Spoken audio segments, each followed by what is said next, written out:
And now it is my pleasure to introduce our speaker, Rod Zeeb. Rod is passionate about helping families prepare their children and grandchildren for the inheritances they will receive and to thrive together as a family for multiple generations. He's a self-proclaimed recovering estate planning attorney with a casual and easygoing persona. While he greatly enjoys and takes pride in founding the Heritage Institute, his true passion is working one-on-one with families. He's known for guiding them to a place of increased confidence, preparing their heirs, and having more fun.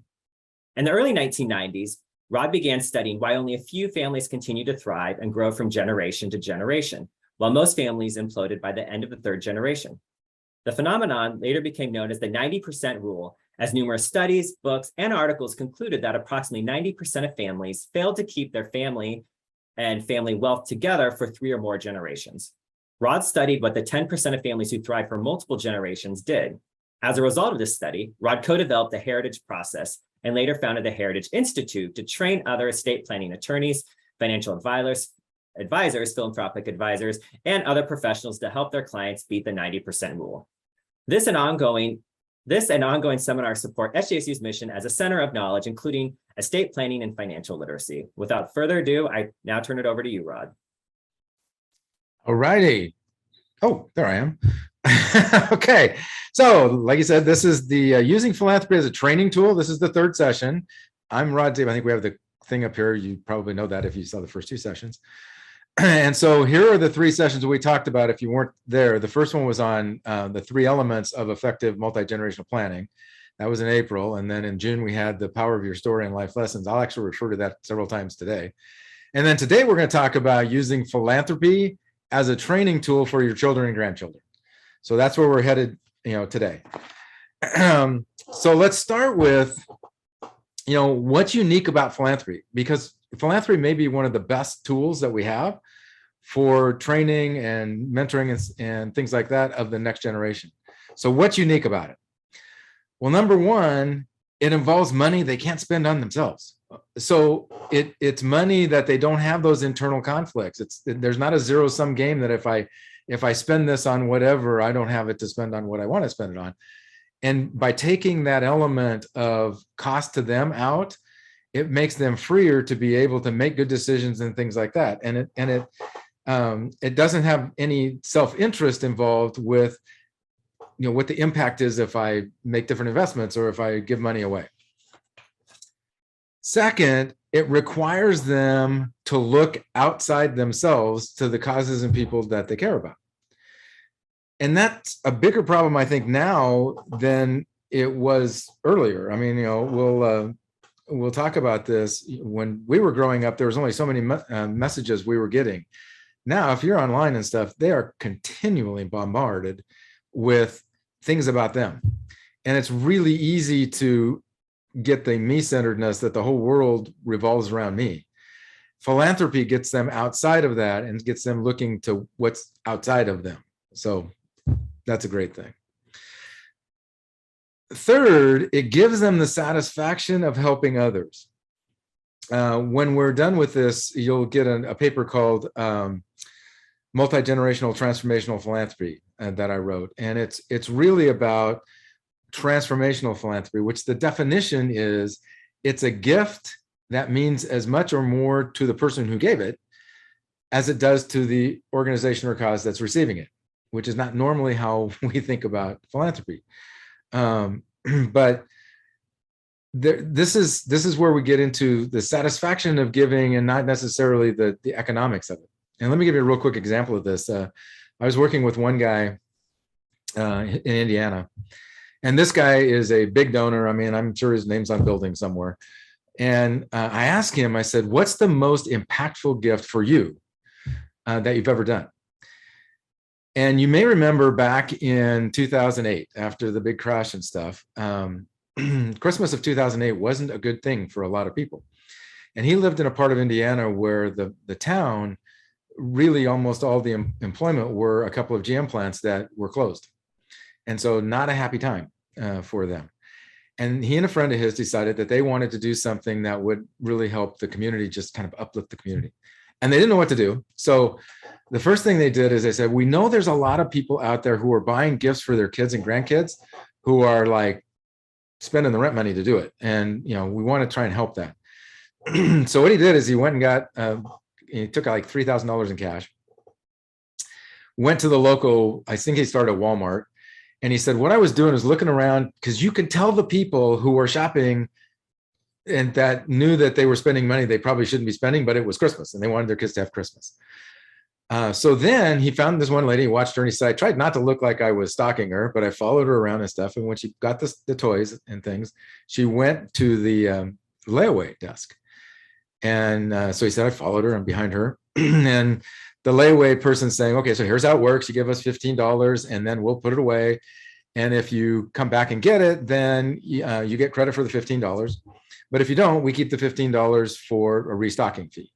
So she's reaching in her purse to get the money. He reaches over her shoulder and hands the guy $200.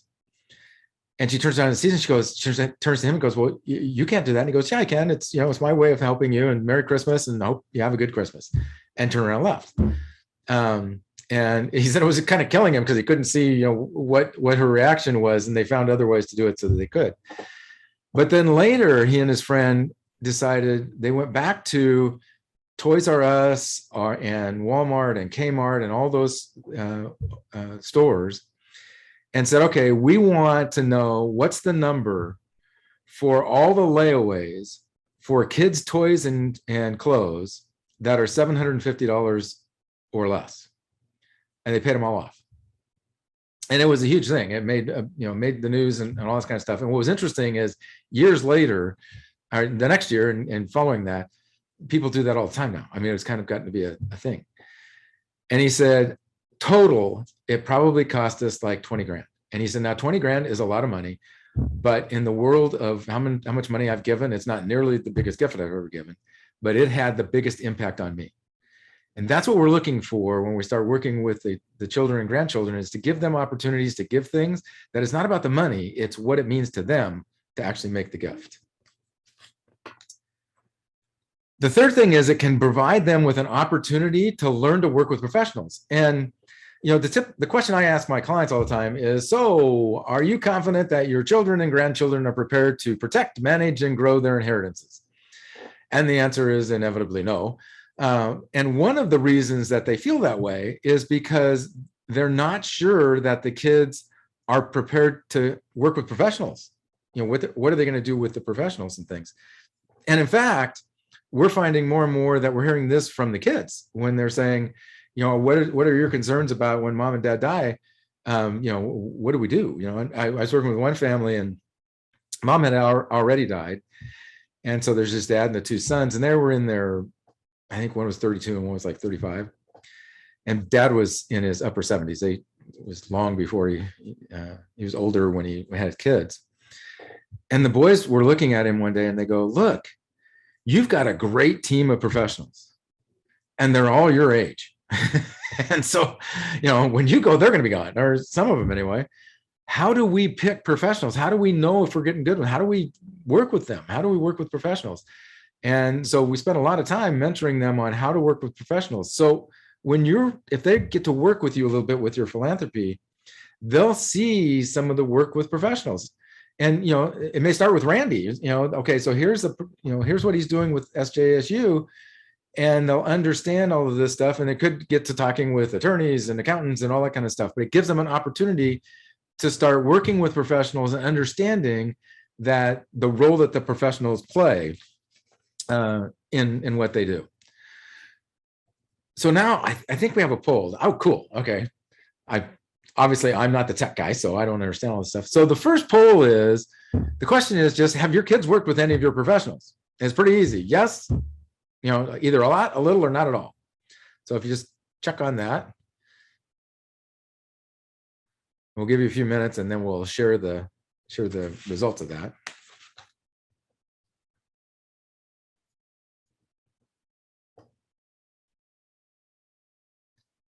We need the Jeopardy music going in the background here.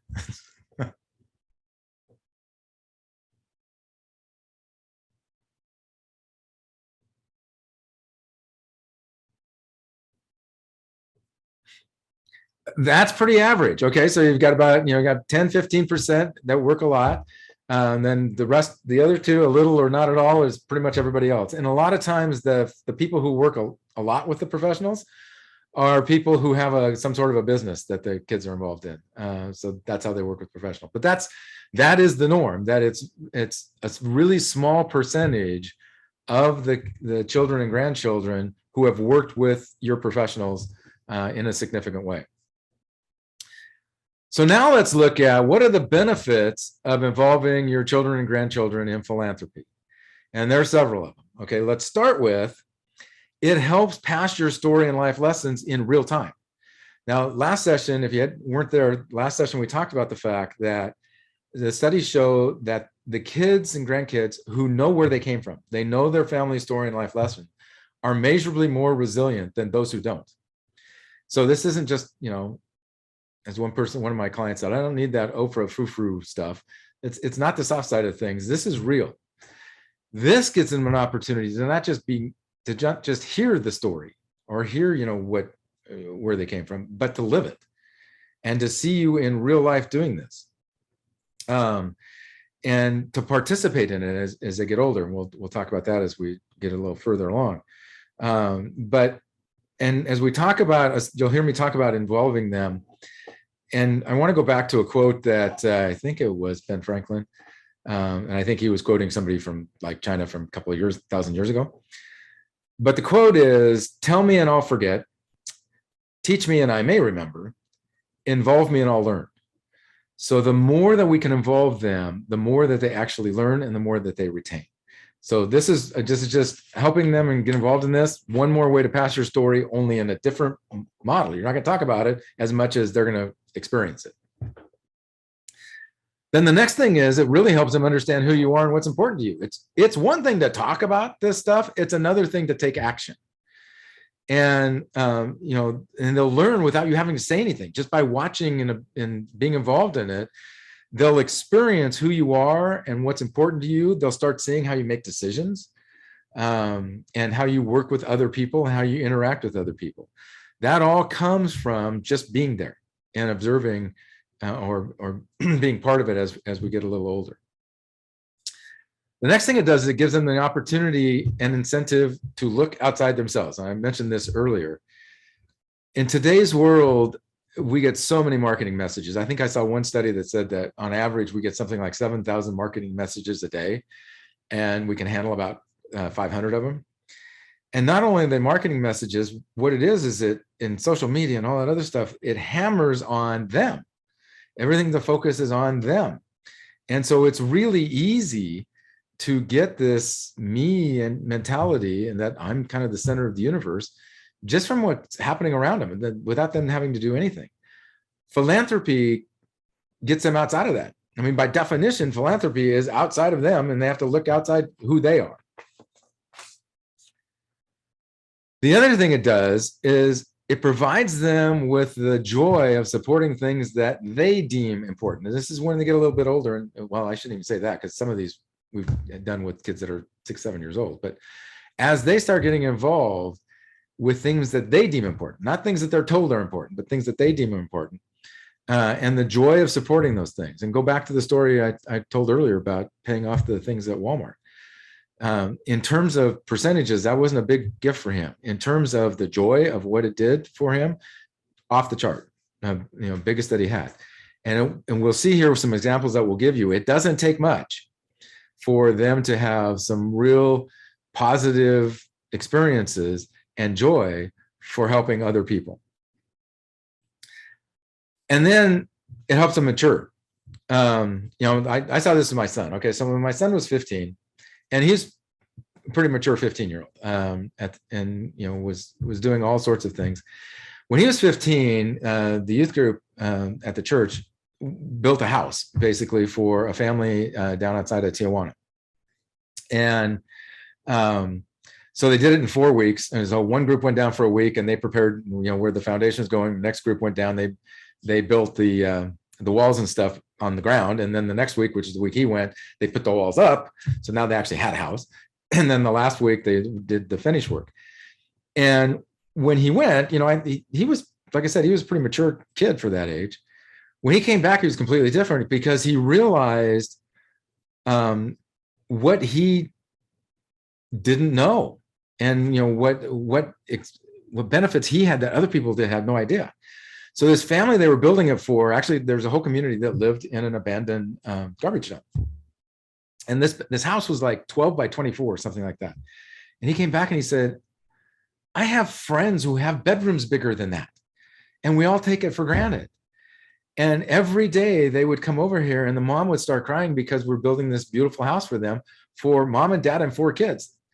And he said, I'm thinking, how are you going to fit all of the 4 kids in here? And to them, it was amazing that they were getting this huge gift. And so he had a completely different outlook on life from that 1 week experience that you get from, doing something like that for philanthropy and for some other people that he wouldn't have gotten otherwise. And finally, it begins to create that culture of communication, trust, and mentoring that's vital for families to stay together from generation to generation. As we talked about earlier, what I studied were, what are the 10% and what do they do differently? And ultimately, what we determined was the families who have a culture, they create and maintain a culture of communication, trust, and mentoring that's all around their family purpose, which means they have to decide what their family purpose is.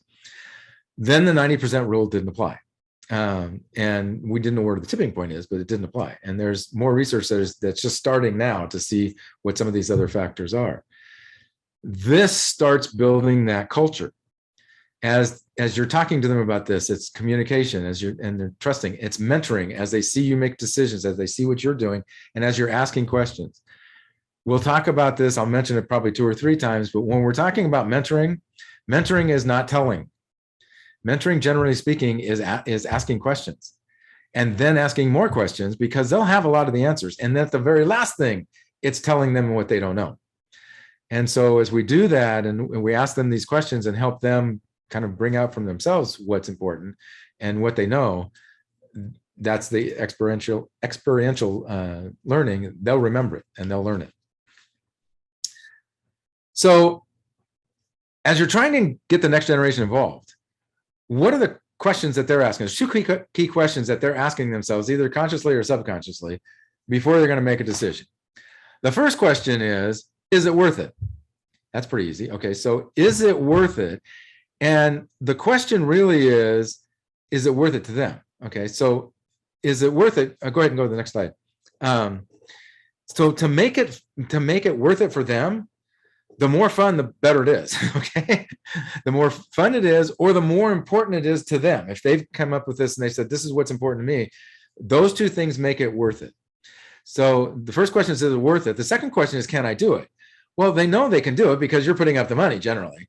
So that's really not a question, but you think about it, they do it in that order because if it isn't worth it, they don't care if they can do it or not. Nobody does it. And we're all asking this question. This is not just them. As we're looking to make big decisions and things, these are questions that are going on in the back of our head, whether we know it or not. And so is it worth it is one thing. Can I do it is a whole nother ballgame. And really the key to this is not can they do it. The question is, what's in it for them? Is it worth it for them? And how does it work for them? It's one thing for you to say, this is really important, we need to do it. It's another thing for them to identify the things that are important to them, and you help them do that. And as you're doing all this, it shouldn't be a should message. That's an interesting sentence to say, but this should not be, it's all these lessons and all, we're not going to sit down and we're going to teach you this, and you've got to do this, and it's important that you do this. And it's not all this lecturing stuff. This should be fun. It should be energizing. It should be in some ways related to things that are important to them. And it should be an opportunity for them and not a burden. So, okay, that's a lot that we've covered pretty quickly here, and I'm not watching the chat here. So are there any questions that we have so far that we should answer before we go on to the mentoring piece of this? Yeah, we got one question that we can do right now. And again, if anyone has questions, just put them in the chat or in the Q&A function and we'll get those asked. So one of the questions we have is, what is a good way to get children or family involved working with professionals but avoiding conflict when decisions need to be made? A lot of that's setting the expectations up front. Okay, so we talk about disappointment is the difference between your expectation and your experience. So if they think that they're going to get to make the decision and they don't, they're going to be disappointed. If you frame the early ones up as, okay, the first ones, we just want you there. We want you to listen. You don't need to say anything, take notes and figure it out. And then when we get done, we can talk about it so that they know what their role is and what their role isn't. And then you don't get the conflicts and things. If you just say, we're going to go talk to the professionals, and they think somewhere along the way, they're going to have some input, or they're going to have some decision-making, and they're not, you need to let them know up front. So just set good expectations for what the connection is going to be going in, and over time it'll grow. Okay, I just saw one that came up here. How do you make the involvement fun and an opportunity? Again, the more you can do it so that it's something for them, and we'll give you some examples here. I'll give you some examples here as we go along. But if it's something that's important to them, then it's fun. And so that's a big one that we want to do, is make it something that they have input on and that is important to them. And then they're in. If you're just telling them, this is what's important to me and we want you to support it, not so much. That's not going to be helpful much. And I thought I saw another one, but I didn't see what it was. Was there another question? Well, someone followed up, and I think it's said, when kids think they are smarter than grandparents, ? That never happens, right? Of course. Yeah, that is another thing. And this is where you want to do it age appropriate and work their way into it. You start by asking questions and things, and then you give them little bits of things. You don't just jump in and say, okay, you're going to help make this decision, because some of them will think that they know more than everybody else, and because they've got on Google and they went on there and they saw that this is what you should do, and not having any experience. So it's a growing experience. You want to start, and we'll talk about this, you want to start them young, and as young as you can, and then build as they go. And as they see, they'll experience that things that they don't know if they have just a small role early on. And so you kind of nip that in the bud if you started early enough.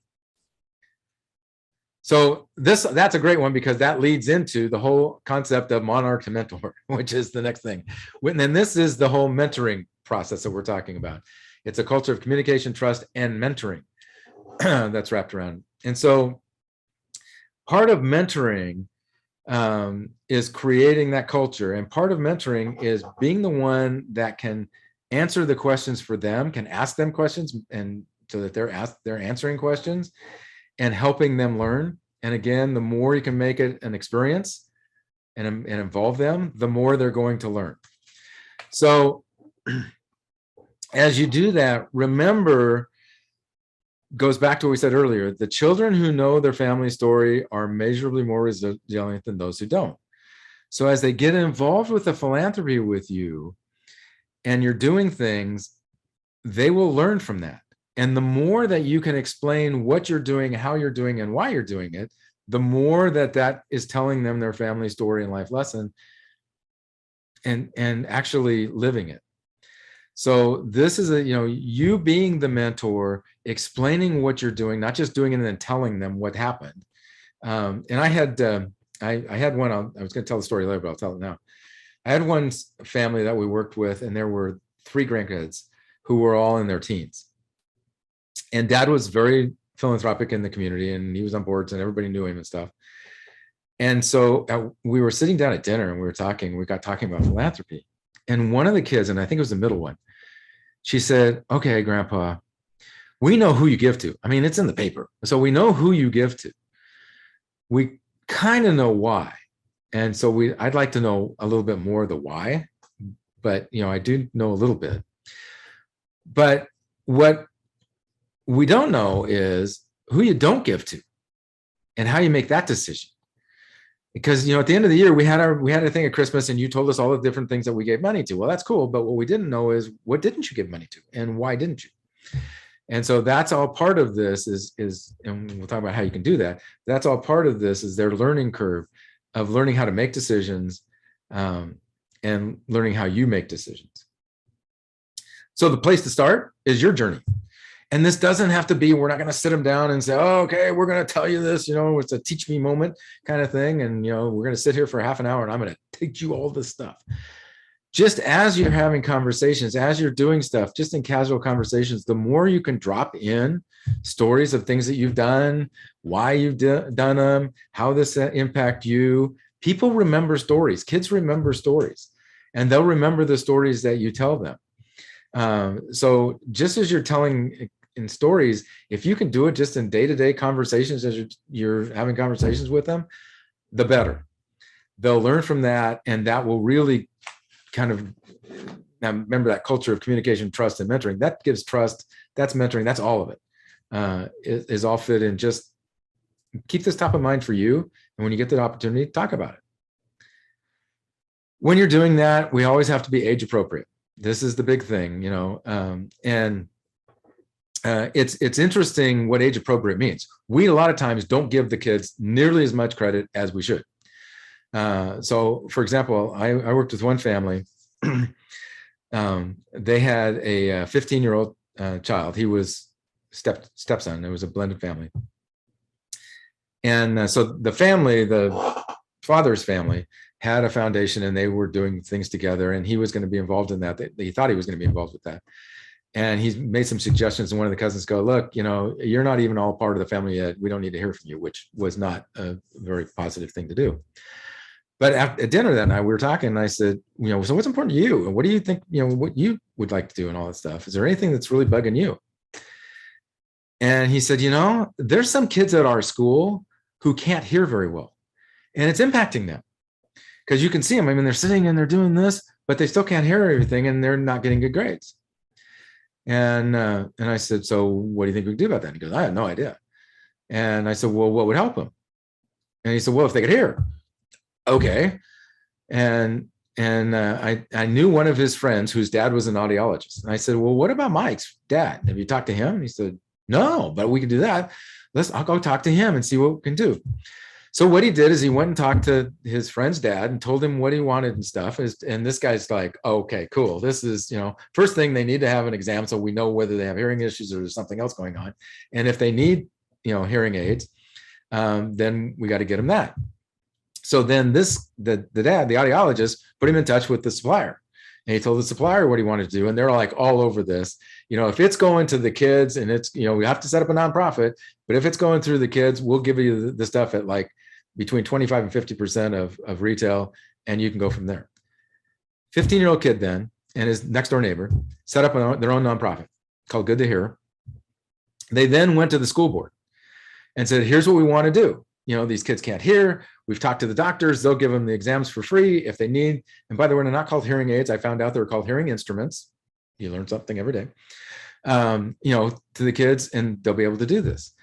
And he said, he was telling me this afterwards. He said it was almost, if their arms would have been long enough, they would have been reaching out and patting us on the head. Oh, that's so cute. That's good. You know, thank you, you know. And then he says to them, okay, but here's the problem. I'm 15. I can't sign any of these documents or anything to set this thing up. So we need this to go through the school. So we need your attorneys to set this all up. And, you know, you need to be behind this. Are you behind this? And they all looked at the board and they all said, yeah, we're behind this. He said, cool. If you're behind this, it needs to have funding. We need to get started on this. And if you're really behind it, you should be the leaders in all of that. So he looks right at the chairman of the board and says, so how much are you going to put in to start this thing? He raised $10,000 at the board meeting by shaming, you know, all the board members and stuff. He's 15. If you would have told me that he would have been able to do this, I would not have even thought about that. But by giving him, just asking him questions and giving him the opportunity, and dad, the stepdad was behind him and, you know, helping him along the way and giving him some other ideas and stuff, they put together this nonprofit. Now, Randy's not going to like hearing this, but we had dinner the next year. We were together, and he said, can I sit next to you at dinner? And I said, sure. And he said, okay, the problem is I've got a problem with the nonprofit. I go, what's that? He said, well, you know, we knew that we were going to need about $75,000 to make this happen. I go, yeah. And he goes, we raised 98. And so we have too much money. We have more money than we need. How many nonprofits have that problem, right? And so we just talked to him and his friend, and there was other kids now that had got involved in this, including some of the kids that had received the hearing instruments. So we had a little meeting, and it's like, what else could you guys do? And there was some education that they could get for the teachers, but that was really not going to move the needle much. I mean, he explained to me, he said, we went from 0 to 95 and giving them the education will get them to like 96, 97. And so what else could you do? I just kept asking questions. I didn't tell him anything. And he goes, well, we could go to another school. And they all looked around and go, yeah, there's one of them. Yeah, we can do this. So that's what they did. And as far as I know, that's still going on. And they've gotten out to several schools and done this. 15 years old, something they really cared about, and they just got the support to do it. Younger than that, there was a friend of mine that was at a meeting with the family, and there was dinner the night before and then the family meeting. So at dinner, he watched the grandpa get nose to nose with a 5-year-old grandson, and he handed him a $5 bill. And he said to him, okay, I'm going to give you this $5, but you don't get to spend it. I want you to think tonight about how we can spend that money to help other people, because that's what this family does. We help other people. So at breakfast tomorrow, we're going to talk about that. And they did. You can't tell me that that kid, when he's 50, doesn't know that our family helps other people. So it's age appropriate. It's something that's important to them, and having those conversations. You can use your support as the example. Like I said before, it's something they probably know about anyway. It's something that you're passionate about, and it's not hard. I mean, we're looking at this. These are kind of the questions. We support San Jose State because, what's the reason behind it? And what your desired outcome is. You're not just giving money to give money. You want to see something happen. Okay, what are your desired outcome for both your time and your money? Why do you volunteer? And why are you writing checks? And then so this is why we support them. This is what our desired outcomes are, and this is how we're doing it. And again, these can just be conversations. This doesn't have to be lectures. This is just be conversations to get them going, so that they can see how you're living what you're talking about. So now with that, I think we have another poll. Yeah, cool. Okay, so that's the question. Have you talked to your kids about what you're doing with San Jose State? Again, a lot, a little, or not at all? Or grandkids, not just kids and grandkids.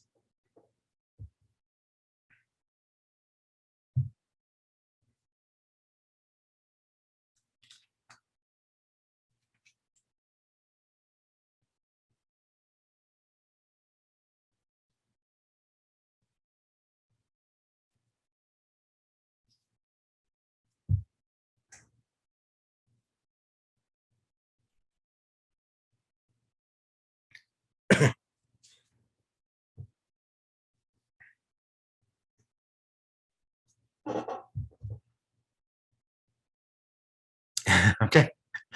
Again, not unusual. And that's pretty typical, is that this is something that they don't know about. And if it's not San Jose State, it's something that they do know about. But this is important because, again, it's teaching them who you are, and it's giving them opportunity. It's giving them real life. And you can use it as an example. Again, it's just age appropriate. Just brainstorm with them. Okay, so knowing this is what we do and stuff. What would you be interested in? Is there something that you'd like to see either more of in the world or a smaller community with kids? As you're doing this, if they're younger, it's a smaller world. Okay, so it's like on your team or in your classroom or something like that. As they get older, you can start talking about the world. But it's just brainstorming. What do you want to see? What do you want to see less of? What do you see more of? And what do you want to see less of? And who do you know that needs help? It's a question I asked the son that back when. So what could you do to help? And he said, I don't know, but I know that we need to help them here. Okay, so if you could help them here, would that be a good thing? So again, just having a conversation, make it a brainstorm. So you're not lecturing them, you're asking them and getting them involved. It'll energize them and get some conversations going. One of the questions we get is when to start. Answer: the younger, the better. Like I said, the 5-year-old kid, he's done that. We did this with my grandson when he was either 6 or 7. He was in T-ball. And my son went to him and said, okay, so what can we do to help somebody that's on your team? And JD goes, well, there's one kid that's on the team that doesn't have a mitt. So every time he goes out in the field, he's got to borrow one from somebody else, which is embarrassing and all that kind of stuff. So, if we could get him a mitt, that would be cool. So they went down to not a huge expensive mitt. They went down to Walmart or Kmart or whatever it was, and they bought this kid a mitt. And at the next practice, JD walks up and he said, hey, I saw you didn't have a mitt. I thought it might be helpful. Here you go. That was it. Kid lit up, changed his completely how he was interacting with the rest of the team. His parents later on said that did more for him than anything else. And for JD, he saw that with a little thing like that, he could make a big difference in someone's life. And so, those are important things, just little things like that. And those kids one was 5 and one was 7. So you can start pretty early with this. The other one that we did, let's keep going. I'll do the other one at the end. Once they're a little older, you can do some other things. How many of you have heard of the 3 envelope system, where when they get any money, either they earn it or they have to divide it, or it's gifted to them. They have to divide it into 3 envelopes: their spend envelope, their save envelope, and their help other people envelope, their charity envelope. It was fascinating. I was talking to Dennis Jaffe, who did this, what they call the generative family study, 100-year family study. And they studied really, really, really wealthy families. And he came back and he said, I said, what was the one thing that you learned, the most important thing you learned about helping the kids mature and stuff? And he goes, oh, it was about philanthropy, and it was about the 3-box system. I said, what's the 3-box system? It was the exact same thing I just said. And I said, well, when we were growing up, we had envelopes because we didn't have enough to fill boxes. But that concept of getting them thinking early on, there's some for me, there's some for savings for the future, and then there's some for other people. And just building that in, they learn it and they'll have it. The other thing is that when I mentioned it earlier, the thing we want to do is we want to start talking to them about your philanthropy and what you're doing. The more they mature, the more you can tell them. And that's when you can get into both who you support and who you didn't support and why you said no and those kinds of questions. And these are just conversations. They're not lectures, they're just conversations. And particularly if it's something that they're interested in, or that they can be involved in. And that's the next step then, is don't just talk to them. The next step then, where appropriate, include them as they get older to make these decisions. And notice I said when appropriate. They don't have to be involved in all of them. But if it's something that they're involved in, the more you can include them, the better it is for them. And again, it's one thing to hear about and see you give money. It's another thing when they actually are part of the decision and they're part of giving the money away. And as you're doing this, one of the questions that we had earlier about what if they think they're smarter? Sometimes as you have the conversations, you'll find that even though it looks like you're in loggerheads, you may have at a deeper level the same ideas. And there was one family that I know, the granddaughter was talking to me. Great-grandfather invented a thing called barbed wire. Has the patent on barbed wire, which was kind of a big deal for a long time. And so they had this huge family foundation, and every generation had a certain amount of money they could give away. So her generation, the young generation, was giving a lot of money to a very liberal think tank organization. Grandma was giving a lot of money to a very conservative think tank organization. And it was causing angst because the grandkids went to grandma and said, you're just like negating us out, zeroing us out. And they started talking about it. And what they realized was one of the things that they wanted is they wanted their positions to be debated out in the public and people to know about it. So then what they did is the foundation started sponsoring a debate between the two organizations. And so what started out being a negative ended up being, what we really want is education. We want people to know about these things, and they can know about both of them. So, if you can include them, all the better. So now we have a couple of polls. Okay, the first one is just, have you done any? And that's a yes, no. Any projects with the kids?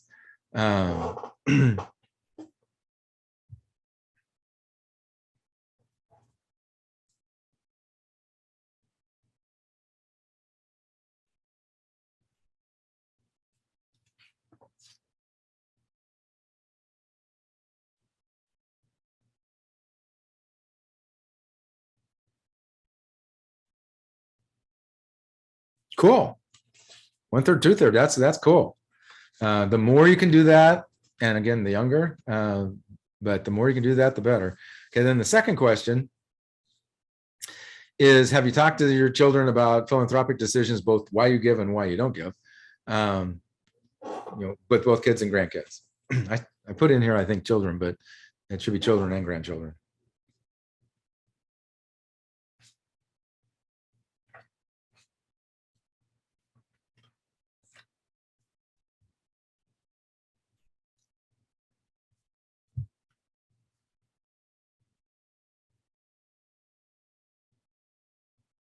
Okay.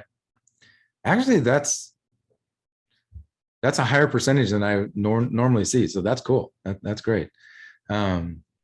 So, but you can see now as you're doing this, and just look for opportunities. They don't have to be big things. Just look for opportunities, and then mentor them by, like I said, sharing both why you give and why you didn't give, and understanding how to say no is huge. I've worked with like pro athletes and lottery winners and all that kind of stuff, and inheritors, and they all have the same issue, and that is when they inherit, all of a sudden they are a target. And so we talk about predator protection. How do we keep them from the predators? Most people, when they think of predators, they think about scam artists or people who are going to steal from them or bad investments and yada, yada, yada. What we found is the number 1 and 2 predators are family and friends. Family, all of a sudden, Aunt Martha needs you to pay, her mortgage, but just this month, and then she's fine, and it never stops there, and they have a hard time saying no. And friends, so we give them an opportunity of how do you make these decisions. And one of the things for predator protection is when you start doing things together is have a group, so they're not saying no, and they're able to say, okay, yeah, we look at things like that, but we look at it as a family. And so we have this committee, you have to take this, you get this information, give it to the committee, and whatever the committee says, it goes. So they're not the one that has to say no. But so both giving them how to look at these things and make the decision, say no, and then giving them a mechanism so they can say no without it being them really helps them a lot. So, there's a lot of other training opportunities. You just always remember it's about preparing them to be ready to protect, manage, and grow their inheritances, and just looking for those opportunities all along the way. If you have, for example, a donor advised fund or a family foundation, next slide, I'm sorry. Those are great opportunities, not only to talk about what you're doing with philanthropy and things and learn about that, but also about investing. You can take, if you have a donor advised fund or a family foundation, you can use that for financial literacy training on how you invest and look at the long-term implications and things like that, risk analysis, investment policy statements, all those kinds of things that you wouldn't think about become normal now if they're involved in the philanthropy. And part of the philanthropy is we got so much money with the donor advised fund, or we have a family foundation, and we can choose some of the investments, particularly if the donor advised fund has your financial advisor investing the money. So it can go way beyond just philanthropy. You can do a lot of other things. And that's where you get into pre-inheritance experiences. So pre-inheritance experiences they're things where you give them the opportunity to learn and make mistakes with a little bit of money in a controlled environment. And so it could be like, even with a fund, if you set up a small fund of money and they get to make some decisions about how they're going to invest the money, and things like that, or pre-inheritance experiences. And then working together as part of the pre-inheritance experiences. I love this. There's different ways of doing this, but one family I loved, they had 4 kids, excuse me, and all adopted. And then this is the client, or the guy, and he has a sister, had, I think, 3 kids. So what he did is, starting when the youngest one, I think, was 8, he gave the 4 kids $5,000 out of their philanthropy. I mean, the money that they were already earmarked for philanthropy. And the deal was each kid got $1,000 that they could give away to whoever they wanted to. And then the 5th thousand, they all had to agree on.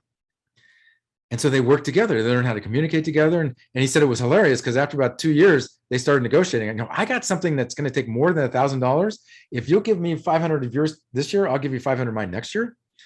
And then one of the things that happened is they're all adopted. One year they pooled all $5,000 to buy some like play equipment for an orphanage, and then gave it to the orphanage. I mean, how cool is that? And his sister started seeing this, and she's going, your kids communicate lots better than my kids do, work together a lot better than my kids do. And there's no genetic reason for it because they're all adopted. What are you doing? And he explained this. So she started doing that. And then what they did is they gave the two generations, they each put up $1,000. And so the cousins had to decide on that $2,000. And they said that's been the best thing in the world to keep the family together. The cousins, every year they get together and they're working on this. How are we going to use this $5,000? How are we going to invest this $5,000 in other people as a group of, I think there's 7 of them. So those kinds of opportunities are out there. And as we do this, now we have I think some other examples, don't we, that we can pop up here? Oh, okay, maybe not. That was the example. If we can't put them up here, we can send them the examples of philanthropic things. Okay, there we go. So here's some examples that, and I think you can download them. If you can't download them, we can get them to you. But just some of these stories I've already told, but some version of we help other people, just however you want to do that. Some version of what can we do to help your friends. It's JD in the mid. As they're younger, they get a little bit older. Then you can go to the, what are they going to do? So this is where I had one family when they started, their kids were 7 and 9. And they gave them each $1,000 to give away to charity. And the deal was that they had to research what they wanted to give to, and then they brought their grant request to the grant committee, which was mom and dad and grandma and grandpa, the afternoon of Thanksgiving. And so the kids, they did their research. It's amazing how much kids these days can go on the internet and do real research. And so they did that, and they had the request. 2 years later, I get a call from dad, and dad goes, "Best learning experience ever." And I said, "Why?" And he said, "My 9-year-old, who was 7 when they started this, his daughter, she came and she said, okay, originally I was going to give money to this organization, but when I looked at their reports, I found out that they keep more money for themselves than they used to give to the people that they're supposed to be helping.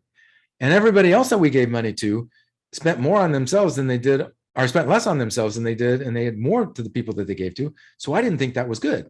He's like, "How many adults don't know that?" So, those kinds of things, it's a little bit of money you're going to give away anyway, but give them the opportunity. And then when they get older, then you can have more of the family philanthropy when they all have input into it. This is normally like 15 and older, that sort of thing. And it's setting parameters. That doesn't mean that you're going to get the choice to say everything, but just how are we going to do this? Open it for questions, let them have input, and then ask them for things that, what would they want to support and how could the family help them? And we created one of the things that's on here are charitable challenges, which are basically, okay, we've got this much money. How are we going to make the biggest impact, and let the kids work it all out together? So those examples are there for you to start with. And if you have more, you can just email me and we can talk about it. But going, so now to the summary,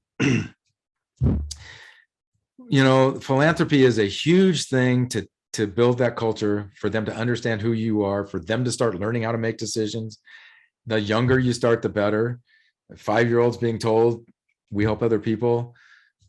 A 5 or 7-year-old being able to give a mitt to a friend of his and see both what it felt like to help the guy and what it did for that kid.